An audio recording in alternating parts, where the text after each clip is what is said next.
190 run की पहली पारी में लीड और उसके बाद भी टीम इंडिया मैच हार गई।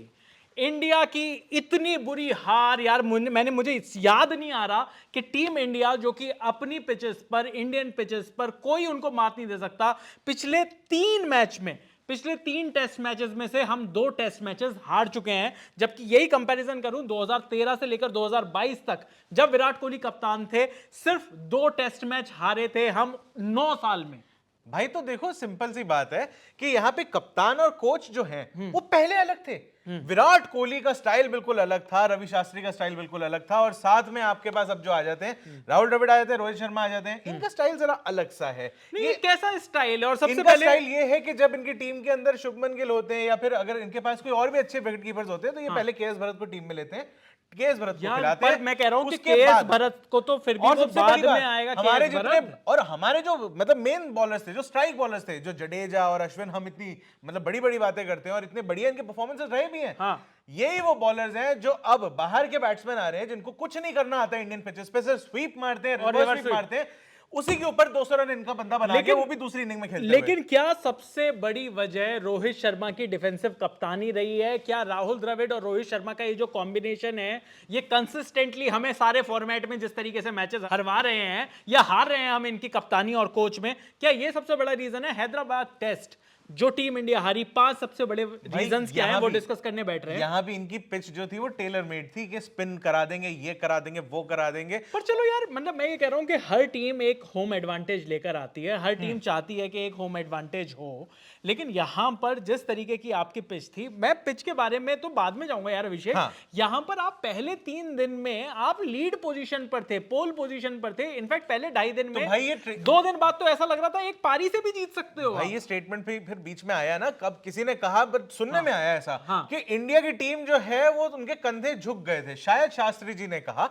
और ये कि 400 रन इंडिया खा जाए दूसरी इनिंग्स में, मतलब दूसरी वाली टीम जब अपनी दूसरी इनिंग खेल रही होती है, बिल्कुल, उसमें 400 रन अगर बना जाए, तो इंडिया को आदत ही नहीं है इस सब की, उनको पता ही नहीं अगर ऐसा हो जाए तो करना क्या है। लेकिन चलिए, रीजंस हम यहां पर जानने के लिए बैठे हैं। अगर आपको कोई लगता है कि कोई स्ट्रॉन्ग रीजन आप फील करते हो जिस वजह से इंडिया इंग्लैंड से पहला टेस्ट मैच हारी, वो आप कमेंट बॉक्स में लिखकर बता सकते हो। यहां पर हम इस वीडियो में डिस्कस करने बैठे हैं, और ये सिर्फ फ्रस्ट्रेशन इस वजह से भी है क्योंकि टीम इंडिया पिछले 3 टेस्ट मैच में से 2 टेस्ट मैच अपने ही घर पर हार चुकी है। एक बार हम ऑस्ट्रेलिया से हारे, फिर हम इस बार हम इंग्लैंड से हार गए और आउट प्ले हो गए आप उस टेस्ट मैच में, वो समझ में आता है। यहाँ पर आपने जीता हुआ, बिल्कुल हाथ को आया मुंह ना लगा, जीता हुआ टेस्ट मैच अगर आप दूसरी टीम को दे बैठते हो तो वो चीज समझ में नहीं आती। पर और भी एक जो रीजंस हैं उसके बारे में बात कर लेते हैं। क्या यहां पर राहुल द्रविड़ कह रहे हैं, राहुल द्रविड़ से जब पूछा गया तो उनका कहना है कि जो पहली पारी में टीम इंडिया के बैट्समैन ने जो सेंचुरीज नहीं मारी, वो सबसे बड़ा रीजन हो सकता है। रोहित शर्मा अपने मैच हारने के बाद कह रहे हैं हम चाहते थे कि आखिरी पेयर जो है, पहली इनिंग में अगर सेंचुरी नहीं मारी है तो 436 रन बन गए। अच्छा स्कोर था ना, सबने अपना अपना कंट्रीब्यूशन दिया। उनका ये कहना है और बड़ा स्कोर हो सकता था। मतलब मैं ये कह रहा हूं कि राहुल द्रविड़ की बातें क्या आपको समझ में आ रही है? क्या रोहित शर्मा की बात समझ में आ रही है कि मैच हारने के बाद वो ये कह रहे हैं मैं तो ये चाहता था कि 5वें दिन तक मैच चला जाए, बुमराह और सिराज जो है वो 5वें दिन तक अगर इस मैच को खींच लें तो cricket is a funny game, 28-30 run बनाने होते कुछ भी हो सकता था। फनी गेम तो होती है, उसमें तो कोई दो राय नहीं है, लेकिन सिराज आपके चल नहीं रहे अगर सिराज की बात कर रहे हैं। दूसरा ये कि अगर इंग्लैंड आपके पहली इनिंग में आपके 246 रन पे अगर चली गई है और इंडिया अगर 436 रन, ऑलमोस्ट आप मान के चलो कि डबल रन इन्होंने बना लिए थे, कम से कम 1.5-2 गुना तो बना ही लिए थे। इतनी बड़ी आपकी 190 रन की लीड थी, उसके बाद मैच पूरा का पूरा हाथ में था, इनिंग डिफीट भी पॉसिबल थी। बीच में 5 विकेट दूसरी पारी के 163 रन पर 5 विकेट गिर चुके थे, बेन स्टोक्स तक आउट हो चुके थे। अब आपके पास जो आखिरी बैट्समैन वाली जोड़ी थी वो थी आपके उनके विकेटकीपर फोक्स और ओली पोप जो बैटिंग कर रहे थे। उसके बाद आप 163 पे 5 और आप जो उनकी इनिंग्स खत्म कर पाते हो वो 420 तक खत्म कर पाते हो। ये तीसरे चौथे दिन की पिच है जिस पर आपके पास 3 स्पिनर्स हैं, वर्ल्ड क्लास स्पिनर्स। यार क्या जो रूट हमारे स्पिनर से बड़ा स्पिनर है क्या? भाई लग तो रहा है, देख जिस तरीके से उनका मेन बॉलर बनके जो रूट निकला है भाई, ये तो यही लग रहा है कि भाई इनका ये मेन चीज यही थी, बॉलिंग कराने ही आते हैं, बैटिंग तो इनका साइड बिजनेस है, वो यही लग रहा था। और दूसरी बात ये भी है कि अगर आप इंडियन बॉलिंग की तरफ भी अगर आते हो तो इंडियन बॉलिंग में आपने शुरुआत में, मैच शुरू होने से पहले बड़ी बड़ी बड़ी बातें हो रही थी। जसप्रीत बुमराह के स्टेटमेंट आ रहे थे, ये खेलेंगे अपना बैस बॉल, मैं बताऊंगा इनको विकेटें कैसे निकालते हैं। नहीं, इन्होंने विकेटें निकाली, लेकिन इंग्लैंड ने बैस बॉल नहीं खेला। बेसबॉल से वो थोड़ा सा पीछे हट गए कि भाई ठीक है, ये लफाजी करने में बड़ा मजा आता है। इनफैक्ट जब उन्होंने बेसबॉल खेला पहली आगे इनिंग से की शुरुआत आगे में, से बोल रहे हैं कि हमारा तो अबू धाबी में जो वहां पे वो जो प्रैक्टिस सेशन था, हम तो बड़ी अच्छे से प्रैक्टिस करके आए थे। ओली पॉप कह रहे हैं मैंने अपनी टेक्निक जो है इंडियन पिचेस के हिसाब से सुधार दी।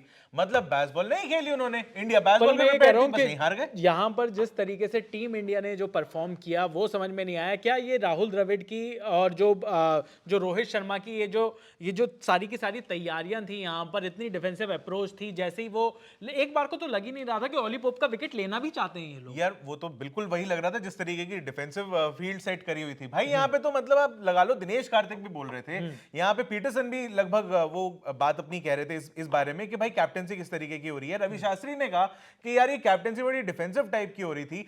अगर इनफैक्ट ये भी बात हुई कि ओली पोप अगर वहां टिके हुए हैं, आपको लग रहा है कि भाई वो स्वीप ये वो करके अपना टिक गए, उनकी नजर जम गई है वहां पे, आप अगर उनके खिलाफ डिफेंसिव थोड़ा रखना चाह रहे हो समझ में आता है। लेकिन जब आपके हार्टली वगैरह आने शुरू हो गए हैं, तब आपकी जब इंग्लिश टेल है, इंग्लिश टेल को भी आप इतना रिस्पेक्ट दे रहे हो कि जैसे पता नहीं कितने शुरू के सारे बैट्समैन आ रहे हैं या बिल्कुल, तो आप अगर वैसे करोगे तो फिर आपने दोनों एंड्स के ऊपर अपना लूज छोड़ दिया। एक एंड तो टाइट करके रखना चाहिए था कम से कम। ये तो रही बॉलिंग की बात। अब थोड़ी सी बैटिंग की तरफ आ जाते हैं। ये शुभमन गिल, प्रिंस हमारे जो हैं, ये कब तक इस तरीके की फॉर्म का, मतलब ये कब तक इनकी बैटिंग इस तरीके से चलेगी यार? जब आपकी, यार मुझे लग रहा है इनका बहुत सारा क्रिटिसिज्म हो रहा है। नहीं, बहुत सारा क्रिटिसिज्म के अलावा अब तो शुभमन गिल को यार मुझे लगता है कि अब आप सारे फॉर्मेट्स में थोड़ा सा डिक्लाइन अगर आप देख रहे हो तो आपको वो वापसी करनी पड़ेगी। जब चौथी इनिंग्स में 230 रन चेस करने थे, अगर 420 रन तीसरी इनिंग में इंग्लैंड बना सकती है, 5 विकेट 163 पे खोने के बाद जब बना सकती है, टीम इंडिया की जो बैटिंग थी उसकी एप्लीकेशन कहां थी? आप पुजारा को,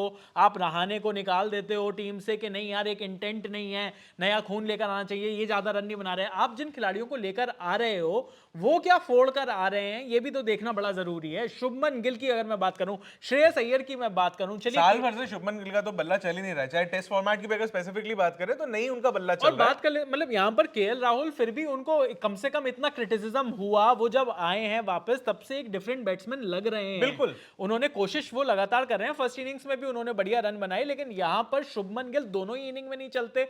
हम केएस भरत के बारे में मजाक उड़ा रहे थे यार, केएस भरत ने तो फिर भी ज्यादा एप्लीकेशन दिखा दिया यार। वो मैं कह थोड़ा रहा हूं सा सेकंड इनिंग में फिर लॉन्गर फॉर्मेट खेल के आ रहे थे। हाँ। डोमेस्टिक सीजन उनका अच्छा गया था, उसके बाद उनका लगा कि बैटिंग में थोड़ा सा मतलब कुछ अच्छा कर रहे हैं।